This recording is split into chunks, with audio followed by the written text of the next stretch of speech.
Assalamualaikum warahmatullahi wabarakatuh. Salam sejahtera, puji syukur atas kehadirat Allah Subhanahu wa taala yang telah melimpahkan rahmat dan hidayahnya kepada kita semua.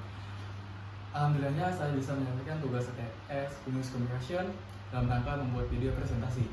Perkenalkan, nama saya Asep Rusani Apriansa dengan NPM 02113134 dari kelas 3L Prodi Manajemen Fakultas Ekonomi Bisnis Universitas Pakuan.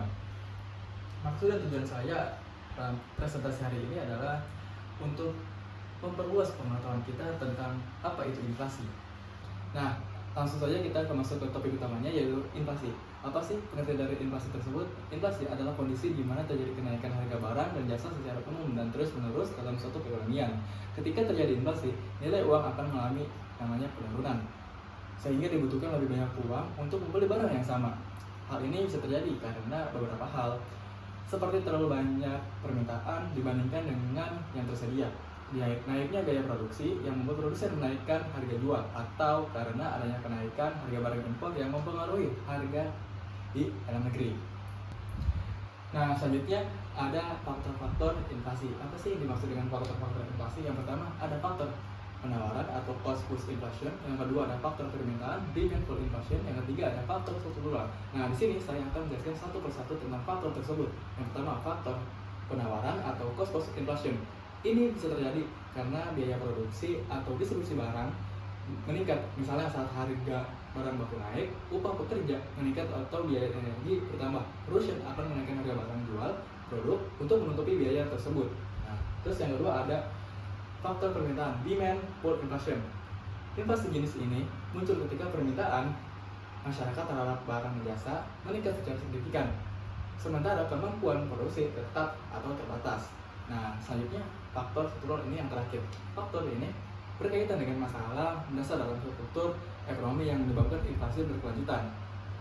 Termasuk di dalamnya adalah sistem distribusi yang tidak efisien, ketergantungan tinggi terhadap impor, monopoli di beberapa sektor ekonomi atau kebijakan pemerintah seperti subsidi dan pajak. Nah, slide selanjutnya ada dampak inflasi terhadap bisnis dan ekonomi. Apa sih yang dimaksud dampak terhadap bisnis dan ekonomi? Nah, ini mengacu pada berbagai pertumbuhan dan konsekuensi yang terjadi dalam lingkungan usaha dan sistem perekonomian. Secara keseluruhan, dampak ini dapat bersifat langsung maupun tidak langsung, positif atau negatif, dan mempengaruhi berbagai aspek seperti pertumbuhan perusahaan, lapangan kerja, pendapatan, dan kesejahteraan masyarakat. Nah, di sini dampak terhadap bisnis dalam inflasi adalah yang pertama, meningkatkan produksi, mengurangi permintaan. Yang kedua, menurunkan daya konsumen, mengurangi permintaan. Yang ketiga, ada menurunkan profitabilitas, mengancam kelangsungan bisnis. Nah, selanjutnya ekonomi terhadap dampak inflasi. Yang pertama, menurunkan pertumbuhan ekonomi, investasi dan konsumsi melambat. Yang kedua, meningkatkan pengangguran, perusahaan terpaksa mengurangi karyawan. Yang ketiga, meningkatkan ketimpangan sosial, kelompok miskin terdampak. Nah, selanjutnya ada masalah utama yang dihadapi akibat inflasi. Inflasi dapat menimbulkan berbagai masalah di dalam masyarakat. Yang pertama, ada penurunan daya beli. Yang kedua, ada ketidakpastian ekonomi. Yang ketiga, meningkatnya ketimpangan sosial. Nah, sini saya akan menjelaskan satu persatu tentang masalah utama yang dihadapi inflasi tersebut. Yang pertama, penurunan daya beli. Nah, penurunan daya beli memiliki kaitan yang sangat erat dengan inflasi. Ketika terjadi inflasi, nilai uang yang dimiliki masyarakat menjadi berkurang. Uang dalam jumlah yang sama tidak lagi dapat membeli barang dan jasa sebanyak sebelumnya. Sebagai contoh, jika kita mempunyai uang 100.000, kita bisa membeli beras 10 kilo. Ketika inflasi terjadi, mungkin hanya dapat berkisar 8 kilo saja. Nah, yang kedua, ada ketidakpastian ekonomi. Ini berperan besar dalam dinamika inflasi. Saat kondisi ekonomi tidak menentu, pelaku usaha cenderung ragu-ragu dalam mengambil keputusan investasi atau ekspansi bisnis.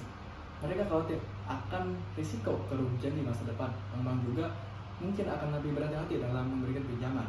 Nah, selanjutnya yang ketiga, meningkatkan ketimpangan sosial. Nah, dampak dari lanjutan inflasi yang sangat terasa di masyarakat. Kelompok masyarakat berpenghasilan tetap seperti pegawai negeri atau karyawan akan merasakan dampak yang paling berat karena pendapatan mereka tidak otomatis naik mengikuti kenaikan harga. Strategi manajemen risiko untuk mengatasi inflasi. Perusahaan atau individu dapat melakukan strategi dalam menghadapi inflasi. Yang pertama ada diversifikasi portofolio, yang kedua penyesuaian harga, yang ketiga ada efisiensi operasional.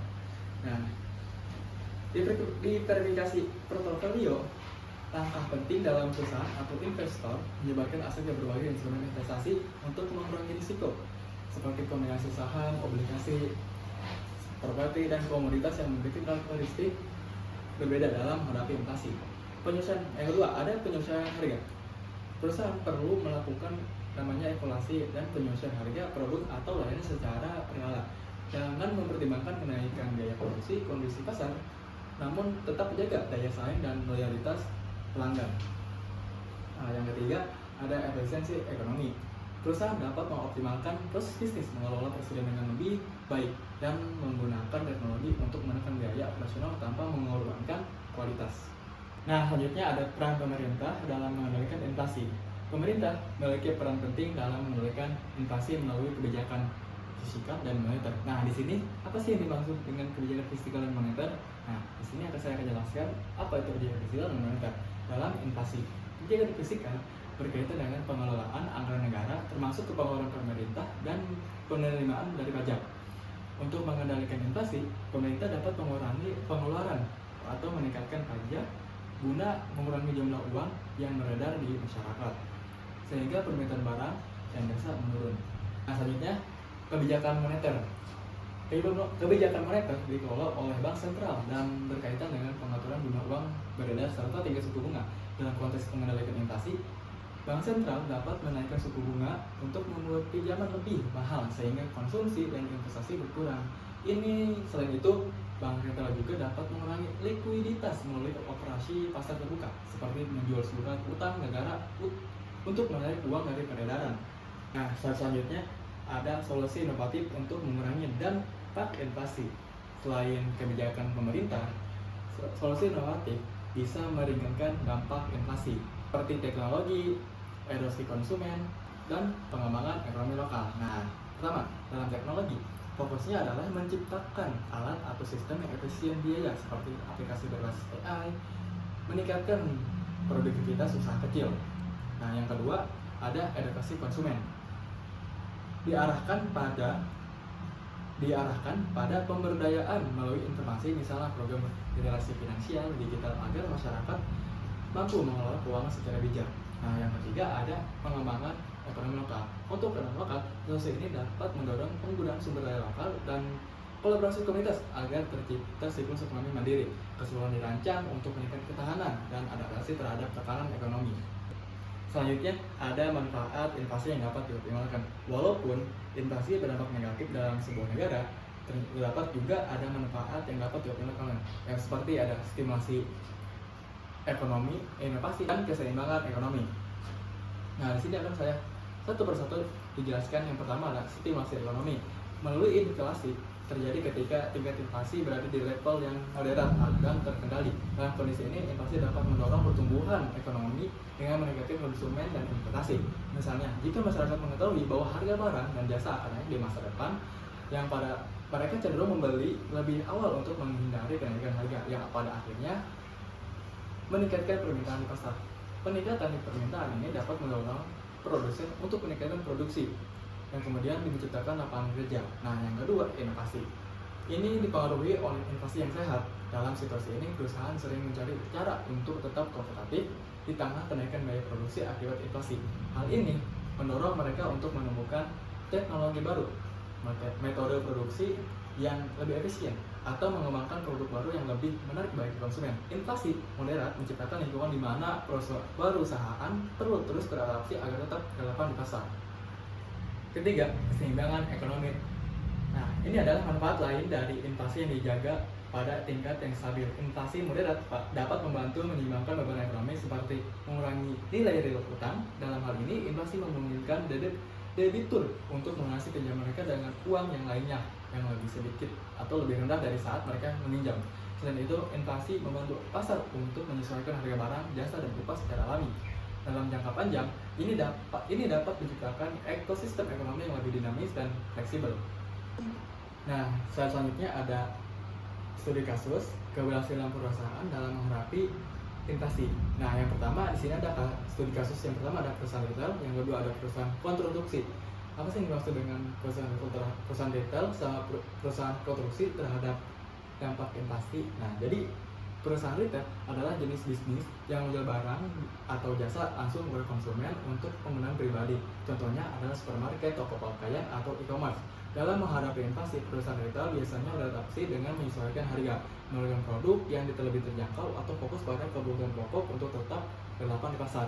Nah, yang sementara perusahaan konstruksi itu perusahaan konstruksi bergerak di bidang pembangunan seperti gedung, jalan, atau infrastruktur lainnya. Saat menghadapi inflasi, tantangan utama mereka adalah kenaikan biaya, material, dan tenaga kerja.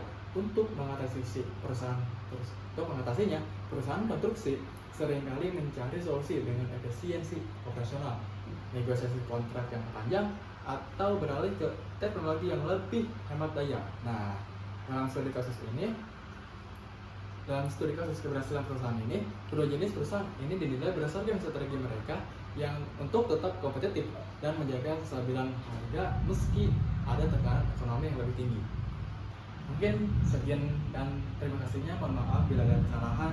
Saya Hasan Safiansa, izin pamit dalam kesempatan ini. Wassalamualaikum warahmatullahi wabarakatuh.